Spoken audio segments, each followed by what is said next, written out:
guess so. I didn't know that. So I teach a capstone engineering design course in the Department of Civil and Environmental Engineering. And the students work on design projects. It's a senior course, and was looking for projects, and so for my students, and so started looking at working with municipal agencies. So I guess that's why it becomes service learning. So we have ABET accredited, so Accreditation Board of Engineering Technology, accredited Bachelor of Science in Civil Engineering degree program. And the capstone design class is the senior level class. And our department is really very much, very supportive of capstone design. And each faculty member who teaches the course has a professional engineering license, and they also hire an adjunct faculty member to co-teach the course, and that person is a local engineering consultant normally.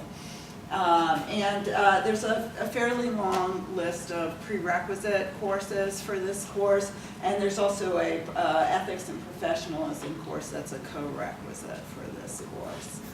I'm not going to read through all this. The main take-home message here is that in an ABET accredited program, there are a lot of outcomes that are required, that you show that your students are learning different aspects of engineering. And what happens in a lot of programs is anything that they can't fit within another course, they say, oh, we'll do that in capstone. So capstone winds up having a very long list of things that you're trying to accomplish. So I think one of the message here is, the course has got a lot of constraints on it in terms of having to achieve a number of different outcomes, but we're still able to do this within the context of a service learning class. Not a very, it's not like very flexible in terms of what we're trying to achieve. But you can also see that some of these things are, engineering technique, skills and tools, analysis of data, science and math skills, engineering, impact of engineering on society, ethics, communication skills, so working in teams productively. So a lot of these are things that do lend themselves to community-based courses. This, you all probably know about the Tampa area. One of the things that is great about working on these kinds of projects in environmental and water resources engineering is that this region of Florida has a lot of very, very interesting engineering problems that we can work with. And also, we have a great relationship with engineers in the local community, and many of the people that we work with are alums of our program and are really giving of their time. I was saying earlier in the roundtable, I was having meetings with my teams last night, and one of the clients just showed up. He's in the Water Resources Department in the city of St. Petersburg, and comes over at 6 o'clock at night to just pop in on the class to see how things are going. So really, really giving of their time to the students. We've worked with a number, the first year that I was here, we worked with the city of Tampa, then with Clearwater, last year with Hillsborough County, and also with the city of Tampa, and I'll talk more about those projects. And then this year we're working with the city of St. Petersburg, and basically the class is a spring course, but I try to get started in the summer or fall before. And now what I've been doing is recruiting a couple of teams that are sort of my advanced group that come in and help me define the project with the client. So I've gotten enough interest from the students that they're actually willing to volunteer their time ahead of the semester.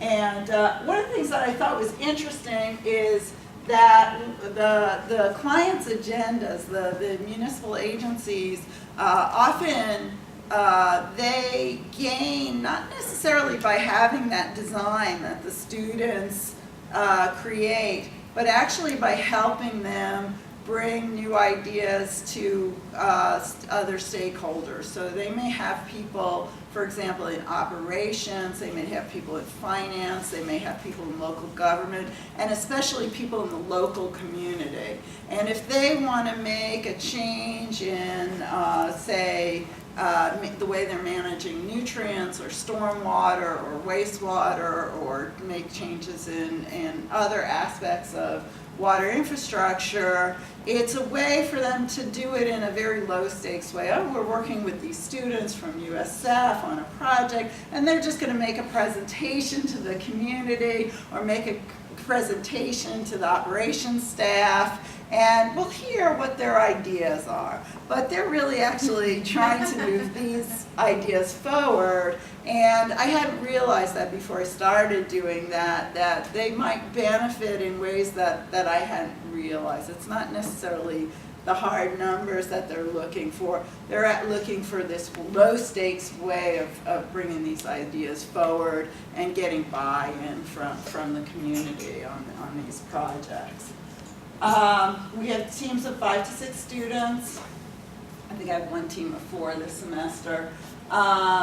Basically, team projects, very similar to the, standard capstone design projects that a lot of engineering faculty all over the country work on. We have, students develop a varying expertise within the groups, so it allows them to, really focus in and develop some important skills. I know these slides, a lot of them are a little technical. I do very little formal instruction during my class time. We meet one evening a week. We bring in a lot of outside speakers, people from regulatory agencies, local consultants, the clients come in. We do a little bit of formal instruction. We have field trips. The teams themselves do a lot of, they get, they'll get in their car and go places, and that, sometimes they'll get calls from, I'm out in Lake Okeechobee talking to an operator, or I just went up to Jacksonville because I just wanted to see the equipment before I, specified it in the design. So the students get very engaged and will often go on the road, and I do encourage that, and they go out to the client site many times. They have a lot of deliverables, oral reports, written reports, and we go to the client site for the final oral presentation.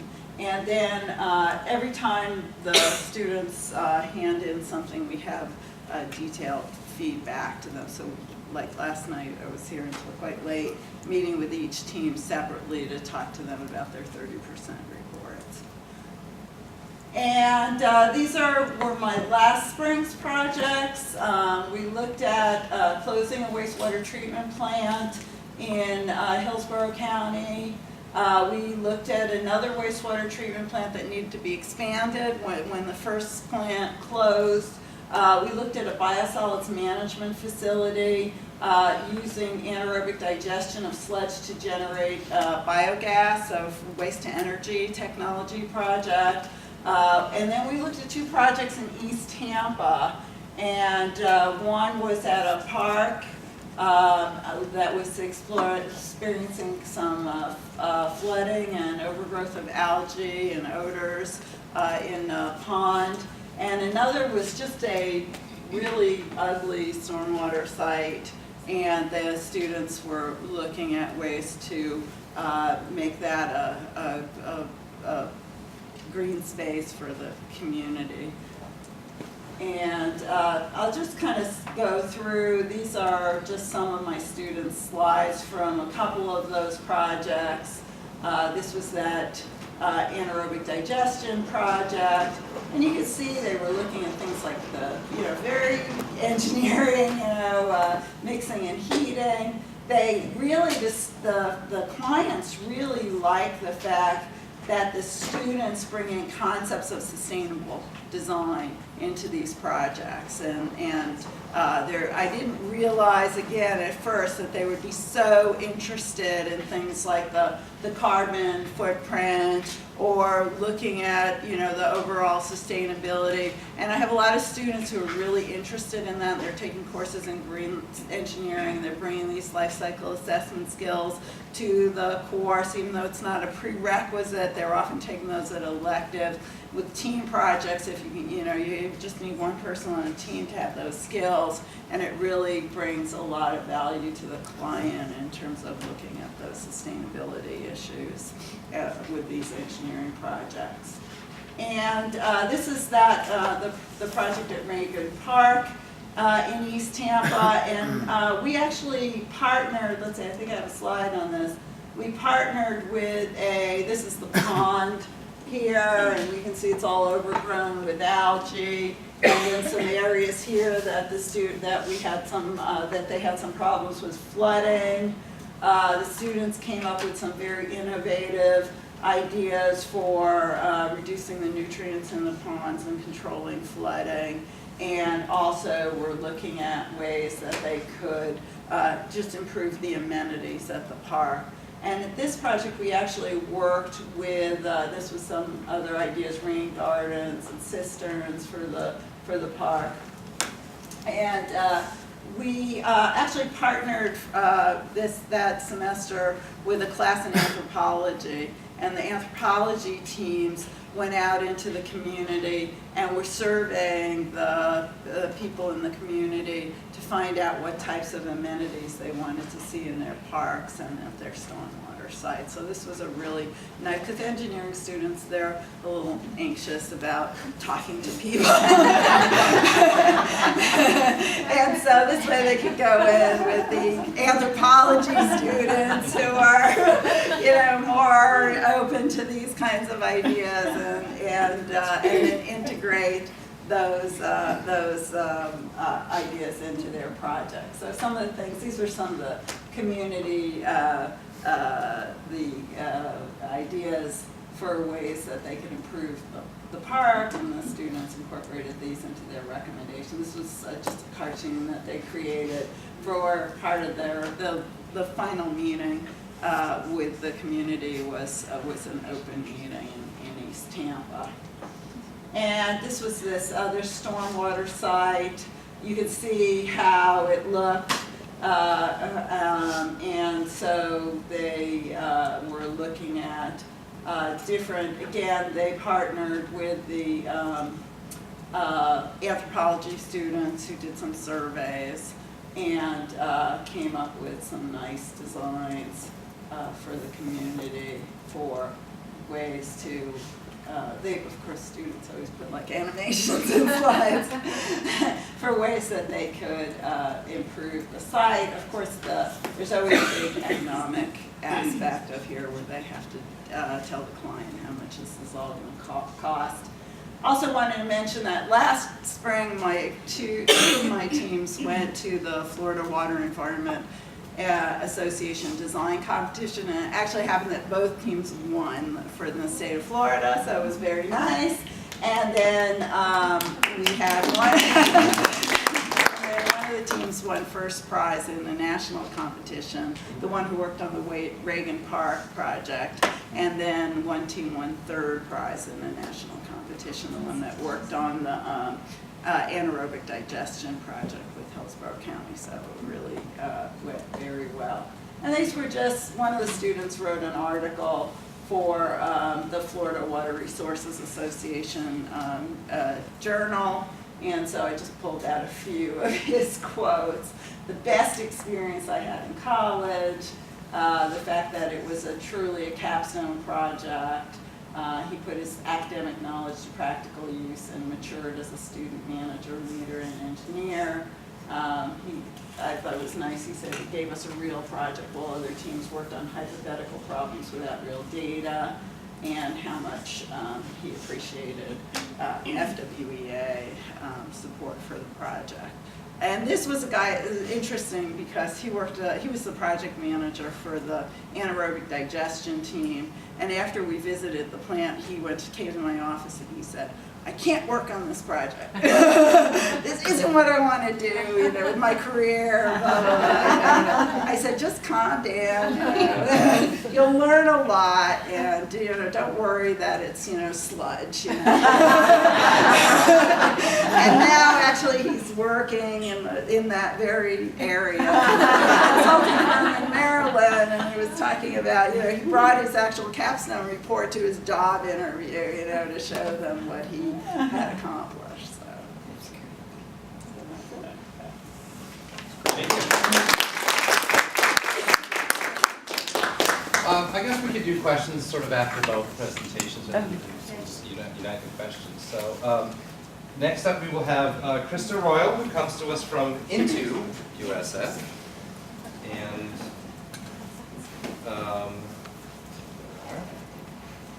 the clicker, do you have the clicker? Yep, it's left and right. Okay, all right, well, welcome. So many people at USF have heard of Into USF.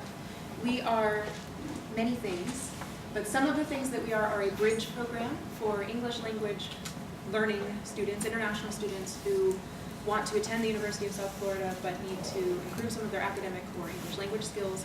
And we also have an intensive English program that is for students who are a little bit further behind, right, and need even more time. That intensive English program is where we developed our service learning course for. And that program, the IEP, has two programs. It has a general English program that runs on 4-week sessions that's aimed more toward business people or people who don't necessarily intend to go to the university, and then an academic English program that runs on a semester-long schedule for students whose goal is to study in the United States and hopefully, according to our mission, right, study at USF. I highlight the academic English program here because that's the program that we ended up developing the course for. And so I'm going to talk to you a little bit about our development process today, a couple semesters that we took to get there. And then the course only just launched this spring, so I don't have beautiful pictures of students' final projects yet because our students haven't finished yet. But in our academic English course, students take 18 hours of courses a week, 18 hours of classes a week, 4 courses. They take 3 core classes, an academic listening and speaking, an academic reading and writing, and then a grammar class that integrates skills. And then they get to choose an elective. And that elective can be anything from test preparation, preparing for the GMAT if they're graduate students, or focusing on an area of interest. We have a class that's called Culture Through Movies, where they look at feature-length documentary, cultural films. And we developed our service learning course as an elective that students could choose. So, and at the upper levels. So we first started, we've been talking about service learning for a while. And several years ago, we had kind of a community service class that ran 1 or 2 semesters, and then the teacher that developed it left, and so it kind of fizzled out. And recently, one of our faculty members and program coordinators brought up the idea that she really wanted to work on developing service learning for our students. And so with that idea, we developed what we call creative teams, which are volunteer teams that count towards faculty's professional development. Faculty and administrators, adjunct and instructors join together to work on a project. And so our project in the summer of 2012 was this service learning idea. And how did we want to best do it? Right? Which program did we want to put it in? Did we want to make it a club or a class? And so the creative team was tasked with looking at those ideas and options and seeing what other ESL programs were doing, what resources were available at USF, surveying the students to see if there was actually interest in doing this, because we thought, hey, this is a great idea, but then maybe no one would sign up for the class. And then coming up with a proposal that would outline what the best plan was. So we started this in May of 2012. We began the class in January. And to be totally honest, I think we probably could have spent more time developing the class and started it even a semester later. So I think it's demonstrative the fact that it takes a little time to get there, but you can. So we surveyed our students with a very short survey that went out in classes. that ask them questions about their experience with service learning and their interest in maybe doing a class or learning more about it. And we got some positive results from that. It was interesting in that when we asked them about their familiarity with service learning, a lot of them, less than half, said that they were familiar, which we weren't really surprised by. But then less than half said that they volunteered too. And so we thought about it, and we think that perhaps it was that volunteer with a capital V kind of idea, that probably our students had volunteered before, but maybe they hadn't volunteered here, and so they thought it was out of context, or maybe they hadn't been in a formal sort of volunteering program, and so they didn't self-identify. When we asked if they were interested in learning more, taking a service learning class, the blue were like the yes or the maybes, and so we found that more than half of our students, and we have about, I think the semester that we did the survey, we probably had about 200 students. We only needed about 18 to sign up for the class, so we felt like if there was more than 50% of students who seemed interested, that was a good sign that we could go forward. We also asked them about their areas of interest, thinking that perhaps there would be one area that many, many students were interested in. That one area was youth, which, because our students are international students, is a little bit tricky, because you can't do fingerprints and a background check on students who have no record in the United States, right? You can do it, but it won't turn anything up. And to do an international background check is really time intensive and expensive. And so we thought this was interesting. What it showed us is that students had a really varied interest. And so it did inform our decision about what kind of projects we would set up in the course. We also surveyed students by level. So I had on the slide earlier that our students are from beginner to advanced students. We have 5 levels. And understandably, our level 1 students had the most no's. We wouldn't have made the class for level 1 anyway, but we went ahead and surveyed everybody, because by the time the course actually ran, those level 1 students are now in level 3, and now that their language has developed a little bit more, they might have a different opinion. The existing level 4 and 5 students were pretty strong yeses, and so we initially were thinking that would probably be the level we would do it in, and again, that kind of supported our thinking.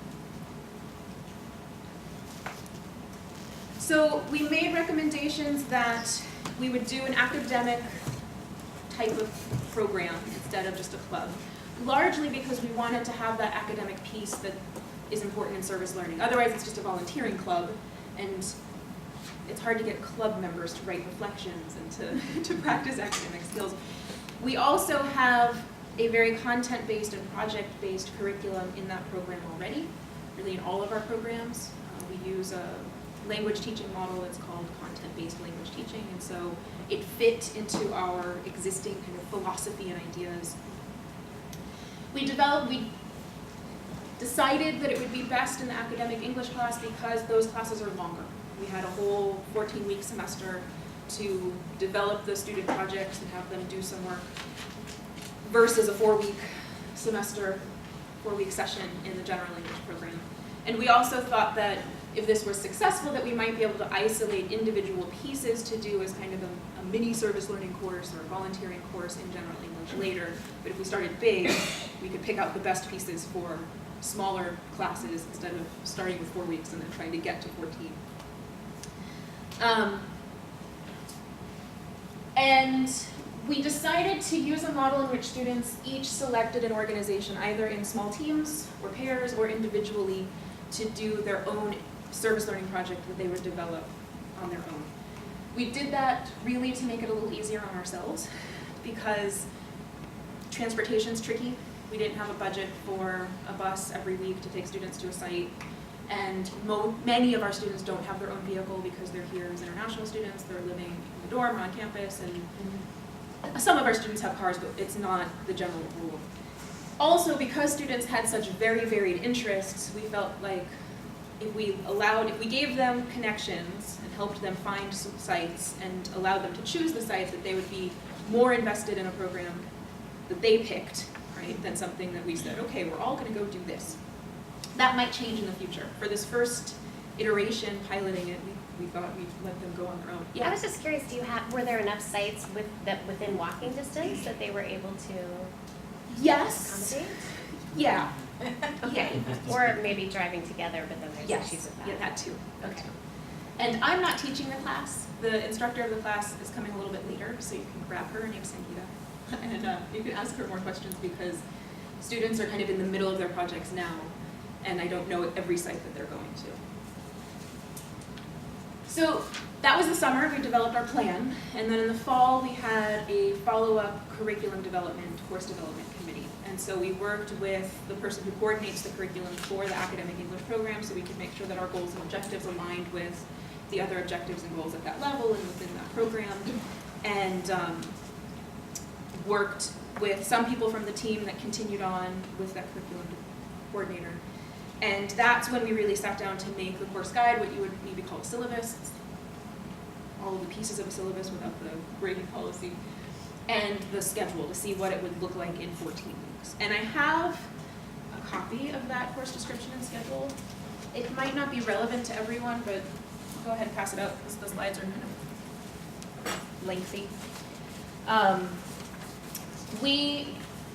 Like any class, we develop a course guide for all of our courses. And we are a non-credit program,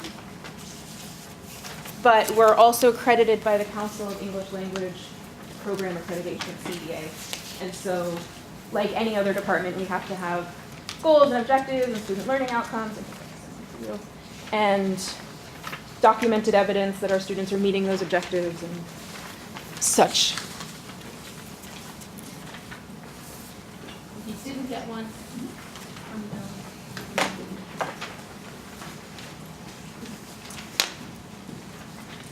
and so the course descriptions at the top of the service learning course guide there, we aimed this at the high intermediate and advanced students. We wanted to introduce students to the idea of civic engagement.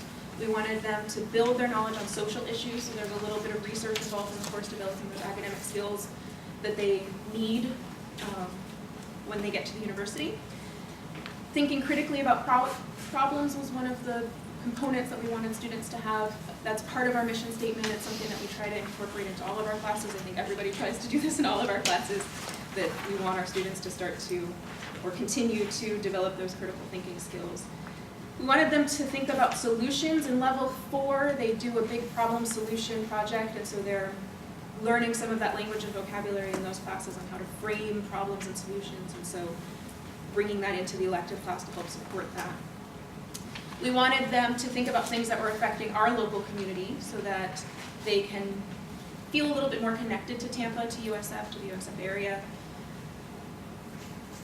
When we've had students do projects not necessarily that involve service before, oftentimes they want to do something that's in their own country, and that's great, but then you lose that piece of them making some connection to Tampa and Florida. And since most of our students want to stay for the next several years to do a program here, we want them to get linked in as soon as they can. And completing site visits, doing a service learning project, and then reflections. The course objectives I've broken down into slide by slide, but we don't really need to go through all of them. They basically just outline what was in the course description, right? So learn what service learning is, gain awareness of civic responsibility, research on a community problem, learn language and conversation strategies. So one of the things that attracted us to service learning was the fact that our students will be able to go out in the real world and use their language, not only in the classroom, not only with each other, not only with their English language teachers who are used to them and and kind of have their teacher ear so they understand maybe better than the general population would. We alter our speech for them. The general population doesn't always do that. And to do role plays and practice things in class on issues that might come up. Also becoming familiar with cultural guidelines, right? So talking about what's appropriate when you're talking to different groups of people, what's appropriate as a volunteer when you're working within an organization. They are completing 10 journal entries that are reflective journals on the experience. And so doing some extended writing over the semester. They're probably producing like 20 pages of writing, which doesn't sound like a ton, but for English language learners at level 4, it's not an insignificant amount. And then also doing the project at the site and then reporting on that project so that they can develop those oral communication skills. We've set up the project presentation as like a sort of poster session that we're inviting the other Into USF students to, so that they can share with their colleagues and peers what they did over the semester, and also so we can advertise what the class is, so that next semester students can say, hey, I remember my friend did that project and that looked really cool, or not my friend, this person in another class did this project and it sounded really cool and I wanted to take it. So the outcomes are kind of tied to those goals and objectives, and we don't need to talk about each of them in detail. The second page of your handout is the course schedule, and so you can see the beginning of the semester focused largely on what is this service learning thing that our course is named, and talking about the service learning process and how it might be different from just volunteering or community service. Having some guest speakers come, talking about some recommended sites. Basically, we looked at service pro at organizations that were either within walking distance or on a bus route. So not all of them were necessarily within walking distance, but if Heart goes there, our students can ride for free, and it takes a little bit more time, but they can. And we also gave them the opportunity to carpool with a friend if they had a friend that had a car. And then looking at different organizations and having students pick an organization they want to work with, coming up with an idea of what they think they could contribute to that organization, and then we're a little bit light on the service hours. We're requiring our students to do 6 visits, at least an hour each. We expect that some of them will be longer, but we're not quite at the 12, 15 hours that would be formal. We're just piloting it this semester, baby steps. And then they have different journal entries depending on what point in the semester it is. So what their expectations were, how their expectations were met or were not met after doing the course reflection. And then in class, as they're doing their presentations, some peer coaching, role plays, students doing mini presentations on the organization they chose, the social issue that that organization deals with, kind of preparing for that ultimate poster session, so by the end of the semester they're not doing all of the research in the last few weeks, but have been kind of compiling that background research and research on the issue and research on what work is being done, and then finding some additional solutions as a culminating project at the end. So that's what we did, and I told myself I needed to go fast. You did fine. Did I do okay? Okay. Thank you, Krista. Thank you. So, again, I didn't teach the class. Sangeeta is teaching the class. She's coming for the later sessions today, and so if you are really interested, you can grab her and find out exactly what those students are doing right now. And I have cards. The email address is here. Thank you. One of the things I really liked about your presentations at the end about just the needing to distribute what you're building into the course across the semester. That it's not, in some ways, service learning can be a quote-unquote bolt-on to the class that you've already built. It doesn't have to be something that you conceive of from the beginning and then knowing the service learning is going to be there. You can adjust an existing class for service learning, but it should not be a bolt-on in the sense that it's this chapter that happens, for this week and a half in the semester. That's not going to work because your reflections will be weak and they will not have done the research. It won't have the same resonance with them. So I love that you built in enough curricular change throughout the semester that it was fully integrated. And the only other comment I want to make to kind of pull both of the two presentations together. We heard it from both of our presenters. We heard it from Liz as well, and I know it was mentioned at the roundtable also. As one of the teaching center folks, and I need to introduce Nicole. She was senior staff in our teaching center as well. As one of the teaching center folks, I'd be remiss if I didn't just underline objective 8 times for you, right? There many of you think this way already, but the course objectives kind of rule everything, right? This is what the students are supposed to be able to do by the end of the semester. Now in Florida, most of the time we don't have the freedom to change our course objectives, unless it's an elective class maybe, or perhaps the capstone is written in a way that can be changed. But with ABET accreditation, I'm betting you can't change the objectives.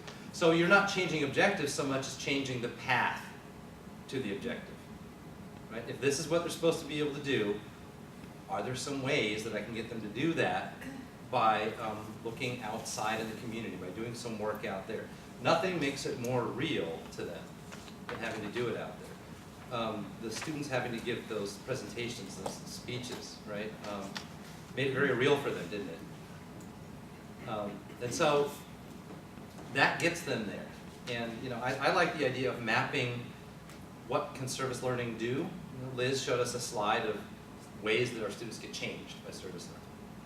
Map that onto your existing objectives and see if there are some ways you could do it. So I don't want to take too much of our question time, but I did want to feel that underlining of underneath objectives, because I think that's a crucial starting point. So questions, please, for Krista or Sarina. Wes? Yeah, I'd just like to add a comment. Krista's presentation, I almost feel like you sort of undersold all the work that you and your colleagues did, because Krista had come to our office to consult on the development of the course, and I was like, you've done such an amazing job integrating service learning into the course that there wasn't that much that I recommended to be altered. And another thing is that both of us did searches to see if there were service learning ESL courses around the country, and there really are not that many. So this is actually something innovative that Krista and her colleagues are doing here at USF. So we should all be proud of that, I think. Is a publication coming? We're presenting at the State Organization for English Language Professionals, and so we were just accepted. And I think there probably is more that's been done with ESL courses and service learning, but most faculty that teach ESL classes aren't tenure track, and so the publication requirements aren't the same as in other departments, and so we're not a very proactive publicating group. Terrible English, sorry. And so we do this work in kind of silos, and then somebody somewhere decides, oh, maybe I'll write an article about it, and it gets put somewhere. But because we don't have the demands to publish as much, we tend to do more presentations, because that's how we get funded to go to conferences, and fewer papers. And so maybe we should do a paper and talk to the team. Other questions or comments? How did you identify the partners for the different projects? Legwork. So it started with doing searches with the Service Pro database and looking at what organizations were there, and then the instructor made contact with some organizations that sounded like they would be good fits.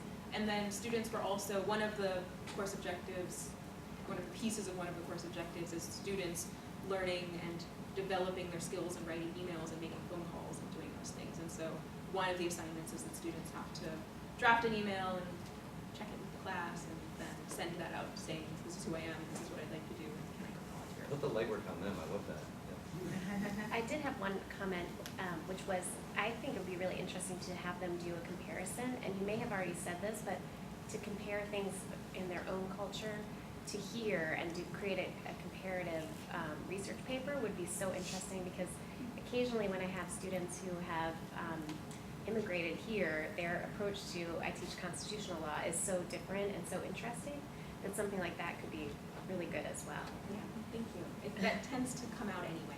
Okay. Sarina, did you use Service Pro at all? No. With the database? Okay. It was, I'll ask later if there's a chance to talk about it for the group. Go ahead. Sarina, I have a question on you said 6 projects in spring of 2012 that you had. Was that 5 or 6?